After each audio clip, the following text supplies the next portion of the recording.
Americans across the country are mourning the loss of President Carter. That includes Jimmy Carter's campaign coordinator, who took him from Plains to the presidency. Phil Wise also worked with President Carter in the White House as Deputy Appointments Secretary. He sat down with Soline Arif to share how he will always remember the president from Plains. Phil Wise lives in Atlanta today, but Plains will always be home. It's where he grew up knowing Jimmy Carter and eventually helped him win the White House. I was born in 1951. They moved back to Plains in 1953. He says he always knew Carter had something special about him. And when a lot of people doubted, he joined his campaign team. I spent 9 months organizing in Florida. Part of the strategy of the campaign was to show that as a Southerner, he could attract voters outside of the South, which he did. Wise says part of that attraction was Carter's appeal to the everyday American. Wise says that's because Carter was an everyday American himself at his core. What you saw is what you got.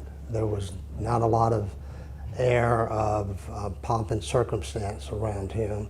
He cared about average people and their average problems. Average people who Carter made his mission to help every day. Jimmy and Rosalynn Carter's legacy just need to be that people understood how much they cared about folks in this country and over time worldwide. Wise says Carter did more in his 100 years than some people might do in 1,000, making his small town background his strength. Carter used to say he could sleep till 7:30 and be a successful peanut farmer, or get up at 5:30 and be president of the United States. And after his run in the White House, Wise knew Carter would come back to Georgia. I had just assumed that they would want to settle in Atlanta, and he quickly explained to me that his roots were Plains, and that's where he was going back to. From Plains to the presidency and back, the town Jimmy Carter loved just as much as they loved him. Reporting in Plains, Soline Arif, 13 WMAZ News.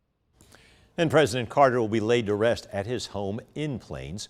You can stream our special honoring the life and legacy of the former president on 13 WMAZ+.